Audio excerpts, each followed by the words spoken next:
Hey babies, it's your girl Nurse Reese, and you are watching Nurse Reese in the City.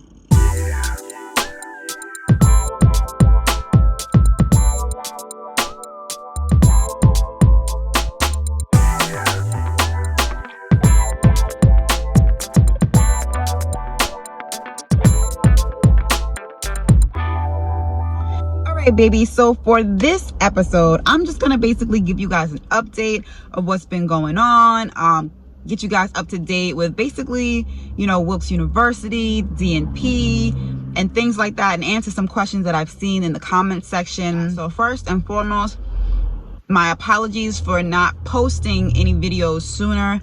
I have recorded videos, but honestly, I just didn't put them out because they weren't at the caliber of content of what I wanted to put out. So my apologies, and I really didn't have time to re-record anything because I was super busy with work, school, life, and so on and so forth. So definitely my apologies for that. But without further ado, let's just get right into it. Let's jump into this. So I am 2 semesters down at Wilkes University. I'm in the postmaster's certificate program for a psychiatric mental health nurse practitioner program there. And so one of the main reasons why I decided to go to Wilkes University was because they guaranteed clinical placement. So that was the main reason why I chose them, and their price or cost wasn't really expensive. So yeah. The reality is, when I joined, or when I, signed up with Wilkes, or have you say, enrolled with Wilkes, like I said, there was a guaranteed clinical placement. It was posted, plastered all over the website. That's no longer on the website. Initially, they said that they would put us, within a 40-mile radius. They'll place us, for clinicals within a 40-mile radius. But once you pay your money, once you enroll and all the other stuff, they send you like I guess it's like a disclosure form or something like that you would have to sign in order to continue. And on that form, it basically states that they may place you up to 120 miles. So that was like a big switcheroo. But at the time, I already paid my money, and I was like already invested in it, so I decided to continue.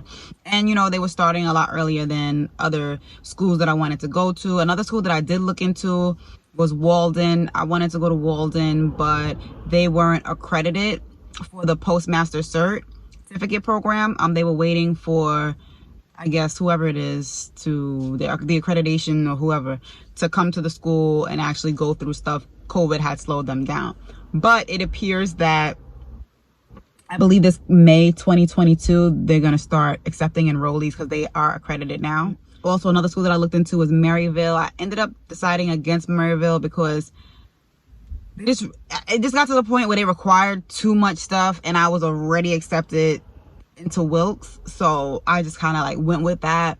And also, I saw that there was like a lot of group projects and stuff like that. I'm not against group projects. It's just that at this point in my life, I don't want to have to do group projects if I don't need to.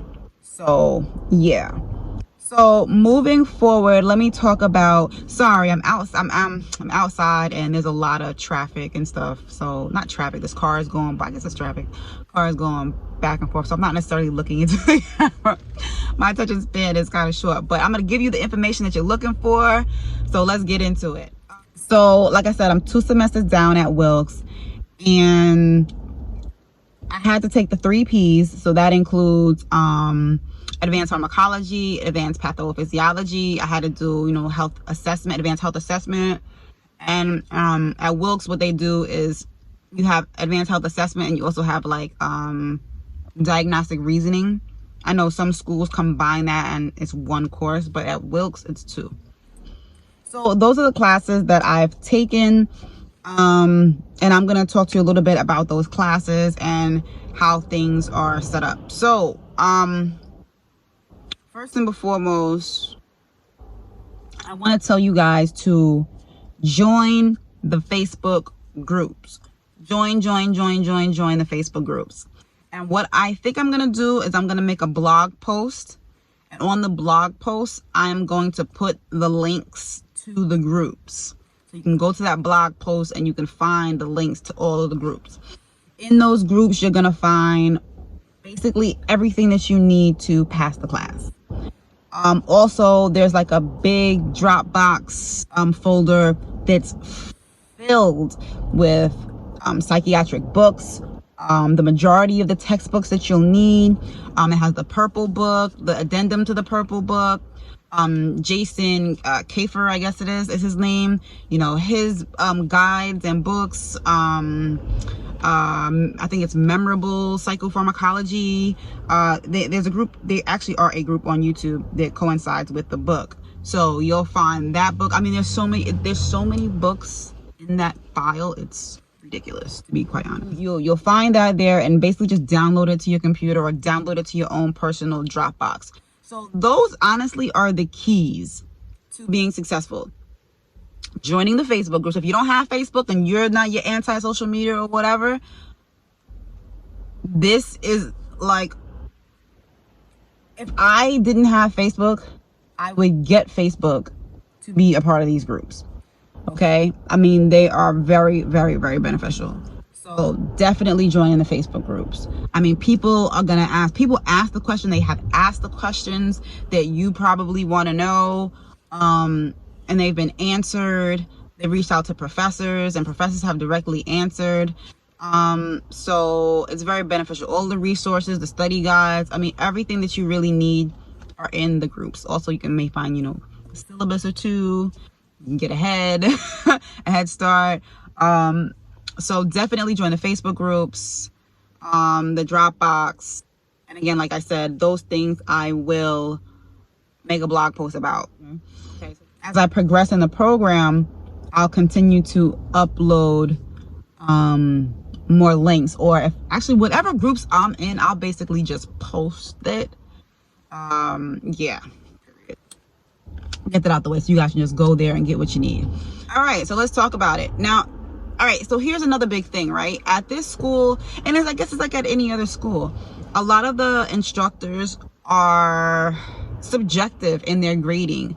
And what do I mean by that? So like your weekly discussion posts, some instructors are heavy on APA, some not so much. They're more heavy on like the content of actually what you're doing. So that could be subjective. But let me kind of go through it one by one. So advanced pharmacology, the professor that I had, his last name, I believe it was De Francesco or something like that. Amazing. I mean, he gave so many resources, it was ridiculous. And it's his study guides and his recaps and things like that that helped me pass the class, and helped a lot of others pass the class. So if you happen to find his study materials or whatever, make sure to pay attention to the highlighted and bold and information that's in bold. Okay. And in that class, I believe there's discussion board posts. There's an opiate discussion post that's like pretty heavily, I think it's like 10% of your grade or something like that. Yeah. And then there's just 3 exams. And I think that's about it in that class. It's pretty straightforward. I mean, it's pretty straightforward. I think every exam has about 50 questions. I'm not sure on that though. I don't remember at this point, but everything you need is in the group. The next course, advanced pathophysiology. That course, everything you need is in the groups. I don't know how to pronounce this woman's name. I think it's Chappelle, or I think it is Chappelle. It was Dr. Chappelle. I had her. I don't know if they were her PowerPoints or somebody else's PowerPoints, but they are PowerPoints that are very imperative, very helpful. All the information was in the Facebook groups and was in the PowerPoints and other resources. Next course, okay, so this is where it gets a little tricky, because advanced pharm and advanced pathophysiology, they weren't really, advanced pharm was hard for me. but advanced patho wasn't really hard. So I was going into advanced health assessment and diagnostic reasoning thinking these classes want to be easier, piece of cake. They were, as far as them being easier, yeah, they weren't as heavy, but advanced health assessment was stressful because there wasn't much guidance. For professor, who did I have? I had, her last name is Dixon. I mean, if I asked her a question, I think I only asked her, I didn't even ask her a question. I just messaged her about my video assessment that I had to do, and she responded like the next day. So I can't say she didn't, it was only one communication, and she responded right away. So with advanced health assessment, so the way it was set up for me was that you have to do an alternative video assessment, and it's a head to toe assessment, and an alternative SOAP note. I think it was like a SOAP note. Yeah. So basically you do your assessment and then you do your write-up, and that goes with it. Okay. And then I think there was something else and then so you have shadow health. Then you basically have to do like a SOAP note, a comprehensive shadow health SOAP note on Tina Jones. But that wasn't, I don't think that was alternative. That just is what it is. I know I'm all over the place. Sorry guys. But with advanced health assessment, so basically because of COVID, that's why we have the alternative. And the alternative is the video. So the way that it really goes is that you have to go to the school to do this assessment, So I don't know what the future holds. I don't know if they're going to pick that back up or not. So I don't really want to go too much in depth on that. But there is a video link that they give you to kind of like guide the assessment. I don't know whether or not I'm going to put that in the blog post.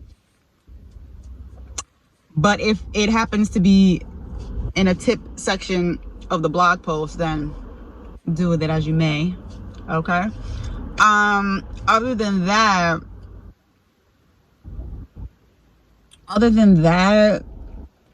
there's 3 exams. I think the first exam has like 25 questions or 50. I don't remember. But I know with advanced health assessment, there is one test that has like 72 or 3 questions, but the other ones don't have as many. Dixon, she wasn't necessarily a hard grader. She was just heavy on the APA. Like APA, she made a big deal about the APA. The lowest I think I got on one of her discussions was like a 94 or 6. I don't remember. So, it wasn't hard. Oh, so the reason why that class was so stressful was because so the alternative video assessment, right? It's worth 10% of your grade. It's worth 10% of your overall grade. But if you fail that assessment, you fail the class. So that is a lot of pressure. Okay. That's a lot. I don't think anyone failed it. I honestly don't know. But people posted their grades and stuff. And I saw a lot of people getting the 90s. So, it's not as bad as it seems, but when you don't know that, it was stressful. I don't say that to say don't take it seriously or to take it lightly. No, don't do that. Do your best. If you have to do a video assessment, do your best. Ask questions if you need to. But like I said, join the Facebook groups, and I'm pretty sure all the questions you have are going to be answered.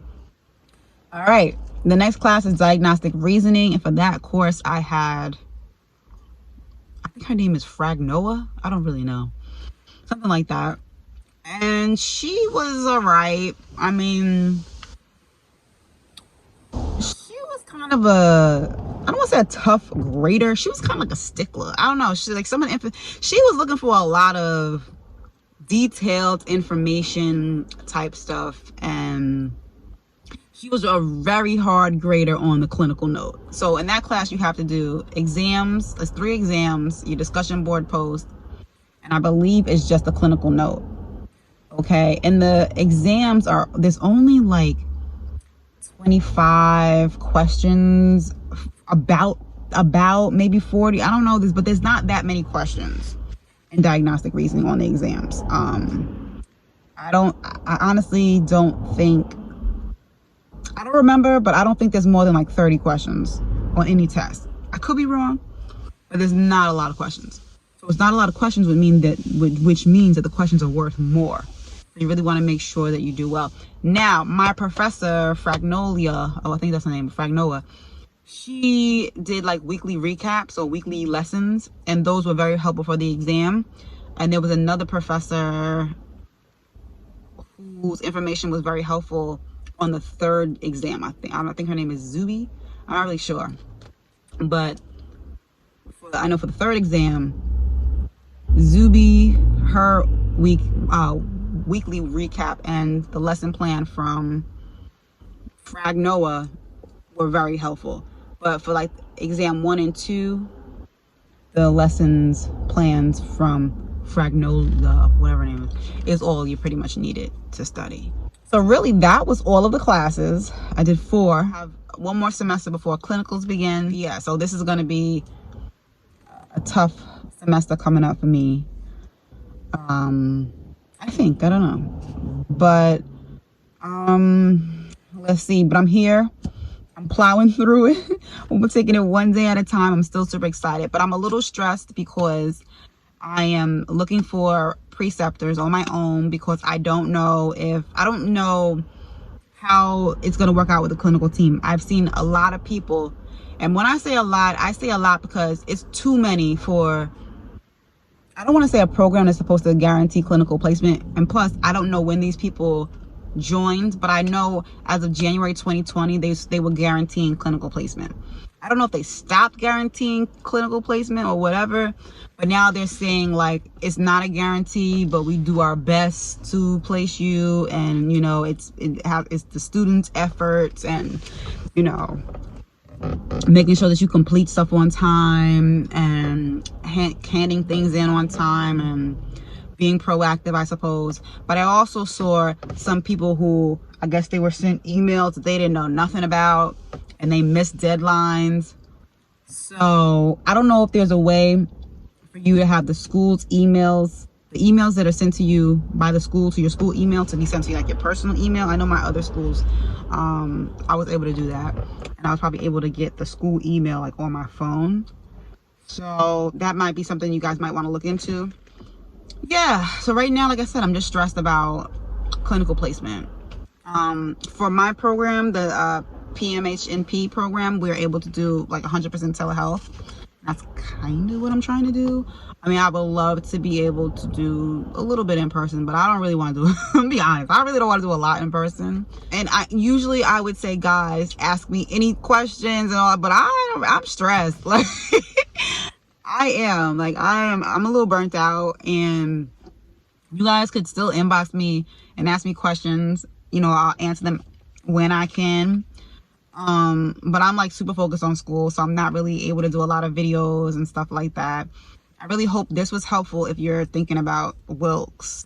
Okay, so let's talk about the DNP. So with the DNP, I decided to put that on hold because if I would have started it before finishing my Psych NP program, I would have been doing myself a disservice, because for one, with that program you have to do 1,000 clinical hours, and here at Wilkes I'm doing 500, and you're able to apply 500 clinical hours at Capella. So I'm like, why would I, you know? So when I complete this program, I'm gonna do that. I'm gonna reapply and apply those hours, so then I only have to do 500 there, so it'll be 1,000 altogether.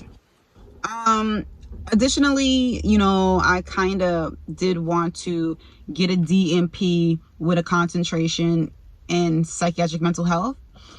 Capella does not offer that. So I'd have to do more investigation and more due diligence on programs that do offer that.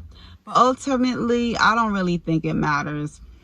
I really don't think it matters. I mean, once the DNP is a DNP, period. So yeah, and you know, and I've been seeing other people who are going for it or who have it, and just, you know, basically right now, to have like your own private practice and stuff like that as a psych NP, a DNP is not required. I know a lot of places would prefer, you know, that a psych NP has a you know, as a doctor has a DNP or a doctorate degree. But it's not necessary right now. So I'm not gonna stress myself, you know, trying to overwork myself to do that. So I will totally do it when the time comes. So yeah, that's it. And no, I did not forget about y'all and the work from home jobs. That video series I have not released yet. I may re-record it. So don't wait on that.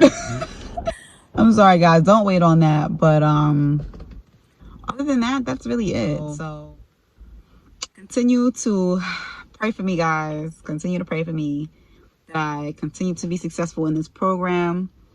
And please pray that these clinical placement folks and myself, that I'm able to solidify, you know, a preceptor that, or preceptors that, you know, meet my needs. How about that? That meet my needs. I hope this video was helpful. It may have seemed like some rambling, but there was some really good nuggets in here if you really, you know, sit through it. But that's it for now, guys. I do not know when I'm going to drop another video. It'll be soon. I'll try to do some stuff soon. All right. So in the meantime, you all be blessed, and I'm wishing you nothing but peace, success, and good health in the new year and beyond. Godspeed, you all.